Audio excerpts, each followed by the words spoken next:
I told you that Saddam had chemical weapons, that Gaddafi was a madman, that Assad gassed his people. Now they're telling you that Iran is nuking up.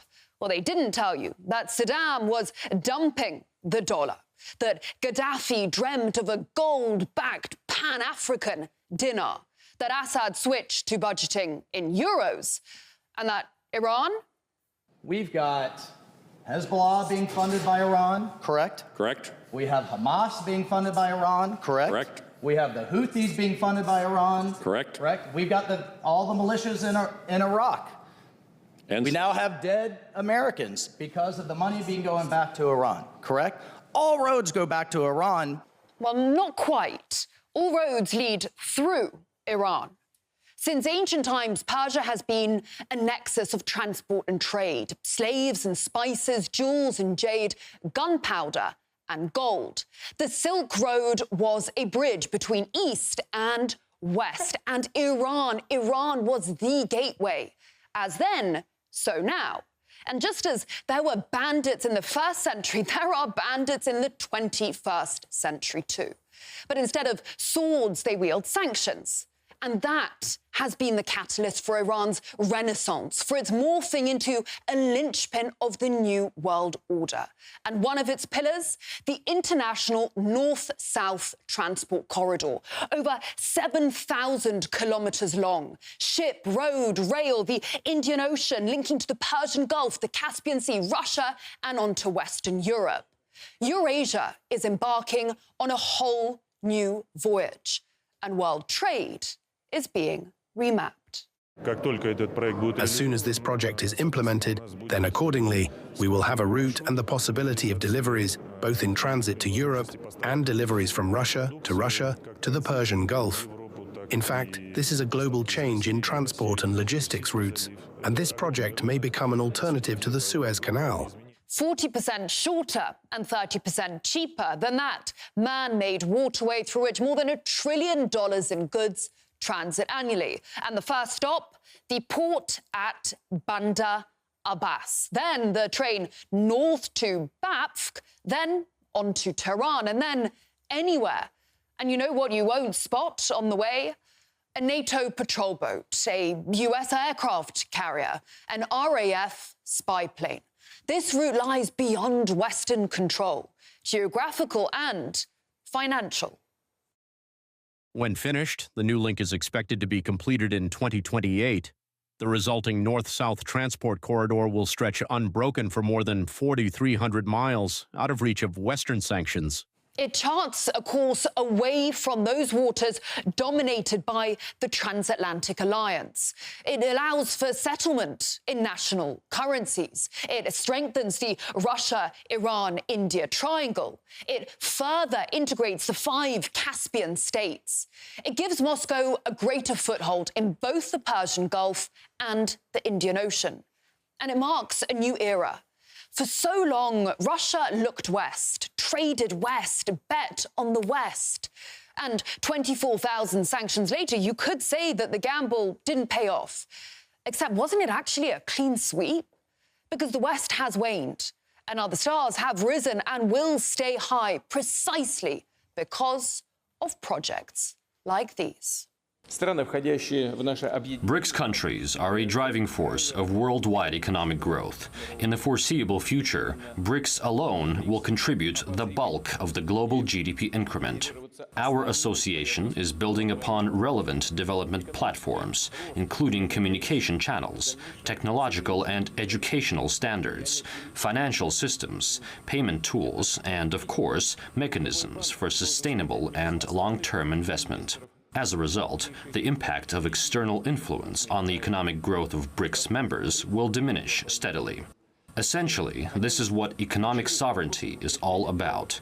It amounts to a partnership between self-sufficient economies that expands their potential many times over and opens up new opportunities. You see, diminishing external influence. The US neutering Iran isn't about nukes. It is about ensuring external influence. Install a friendly face in Tehran, a Shah 2.0, and you curb Russia geopolitically and economically. You fracture global South interconnectivity, and you guarantee that no drop of oil, no grain of wheat, no container of cargo anywhere in the world can sail without fear.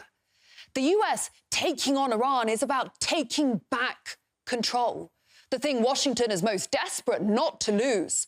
And when you're desperate, you'll do almost anything. Well, they can't have a nuclear weapon. Did you mean military action, though, if they don't agree? Oh, if necessary? Absolutely, yeah. Again, with these nuclear weapons, all we want is a deal. All Tehran has to do is renounce its world-ending ambitions, even though less than a month ago, US intel agencies unanimously agreed Tehran doesn't actually have any. We continue to assess Iran as not building a nuclear weapon, and that Khamenei has not reauthorized the nuclear weapons program he suspended in 2003, though pressure has probably built on him to do so. So why this obsession? And why is it actually that every time a Washington hawk talks Iran, they also talk black gold? We have to constrain their cash. We have to constrain their oil. We have to go back to maximum pressure. The Iranian oil trade and the regime's massive profits from it must be shut down immediately. The United States is taking decisive action against anyone involved in facilitating Iran's oil sales at any stage of the supply chain. Do you want to block the sale of Iranian oil to other nations?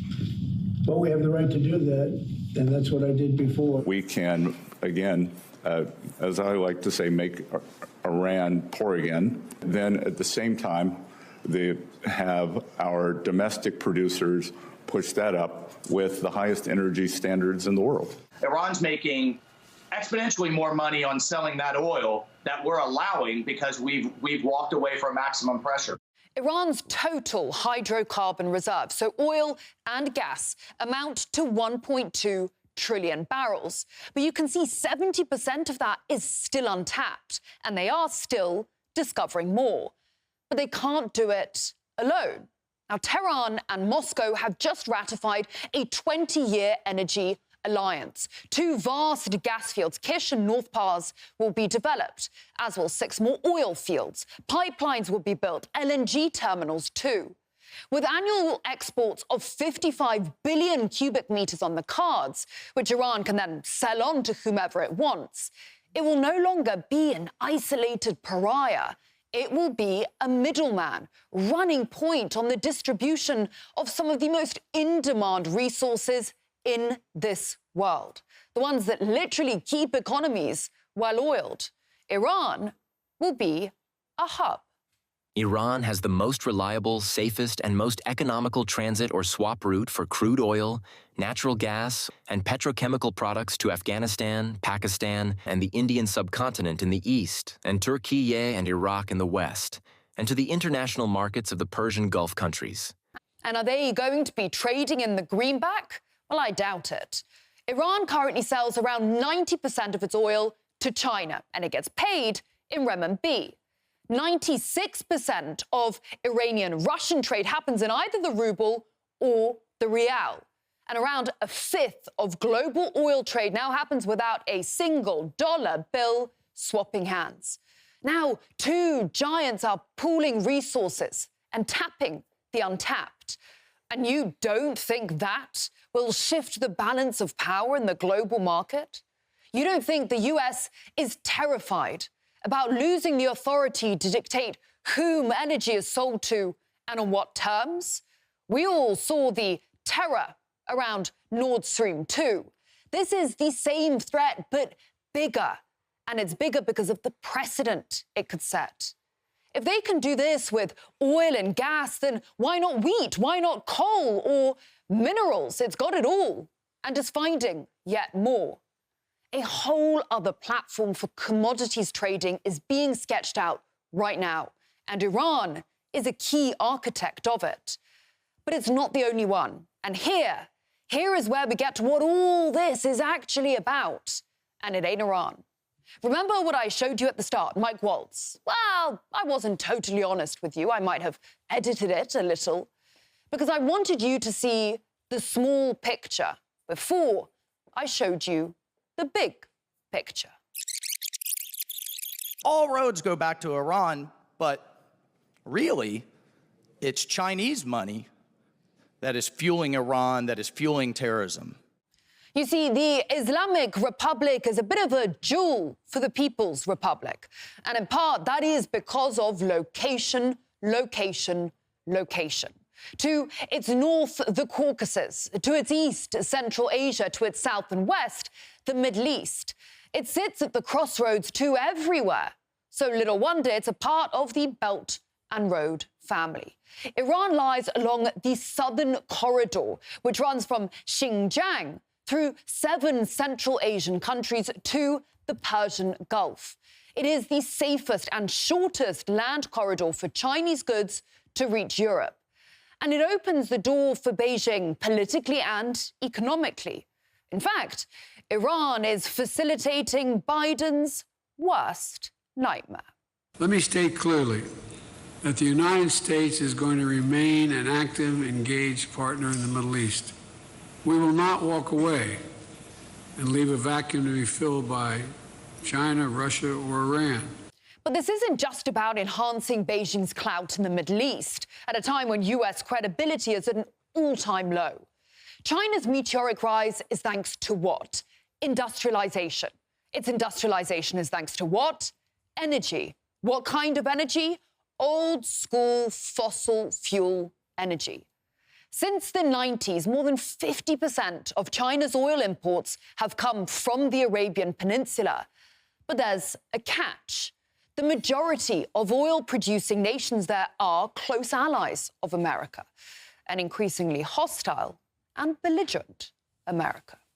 To the Chinese Communist Party, you either change or there will be consequences coming from the Trump administration and the Congress.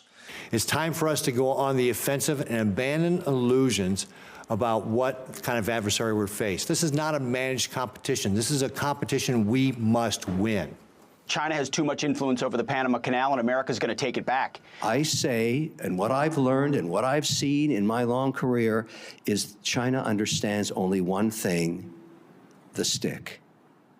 Give them the stick. We don't want you buying our land. We don't want you taking the land and basically taking it off the market. We don't want you doing it, and they're buying at levels that nobody's ever seen before. We don't want you buying. It's very easy to do. That's a very easy thing to do, but it's causing a lot of disruption, and that's what they want to do. If we don't change course, we are going to live in a world where much of what matters to us on a daily basis, from our security to our health, will be dependent on whether the Chinese allow us to have it or not. That's an unacceptable outcome. So wouldn't you look to a nation with the lowest risk, to a nation which shares some of your misgivings about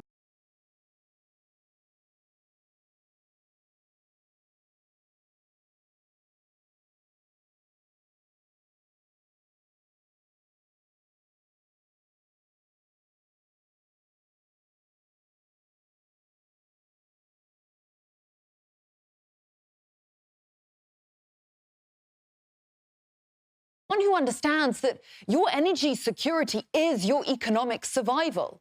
I think you would. China and Iran are not necessarily allies, but they are strategic partners.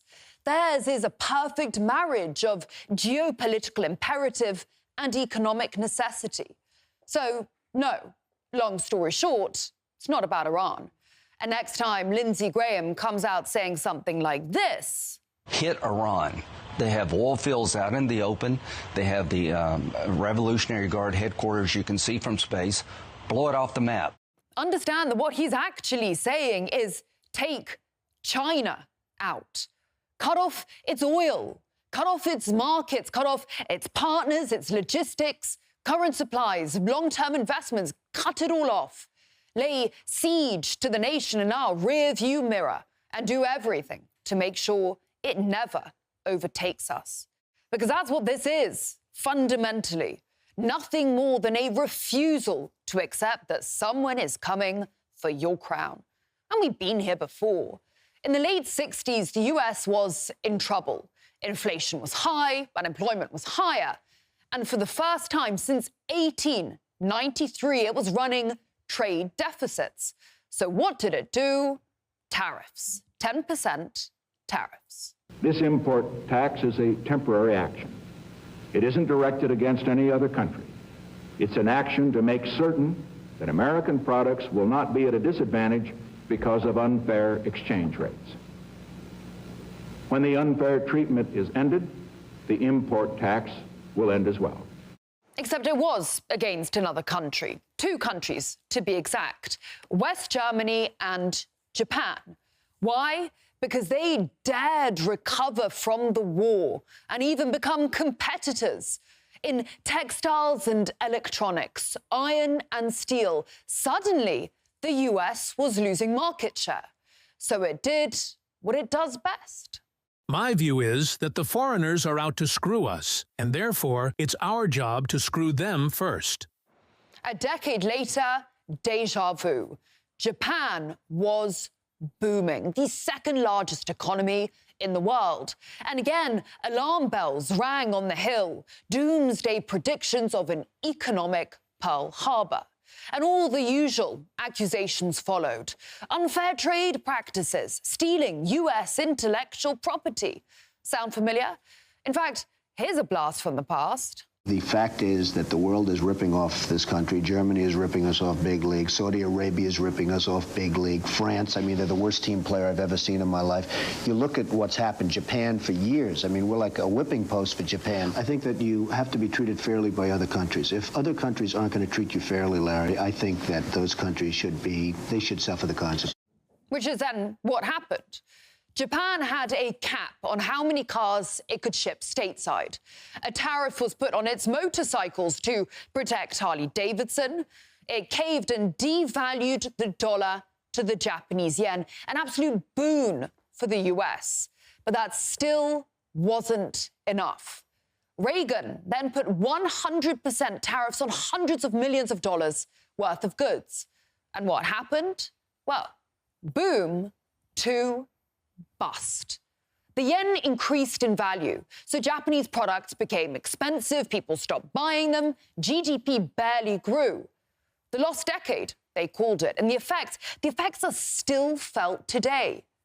You see, for all its claims of being fans of fair trade, for America, it is only fair if it is winning. And if there's even a whiff of a loss, it bullies, because it can, every single time. And this time is no different. Tariffs and trade wars, and finally, back to where we started, taking out Iran. It is all part of the plot to stay on top. And there's not much they won't do to stay on top. You know, one of the interesting ideas that's floated out there for deterrence is just making it very clear to the Chinese that if you invade Taiwan, we're going to blow up TSMC. World economy be damned. In the meantime, they'll tell you that they have to blow up Iran to keep you safe. World peace be damned. They'll tell you that they really don't want to, of course, that it was never part of the plan. But Iran left them no choice. Just remember, there is always a choice, just as there is always a plan. This is a memo that describes how we're going to take out 7 countries in 5 years, starting with Iraq and then Syria, Lebanon, Libya, Somalia, Sudan, and finishing off Iran.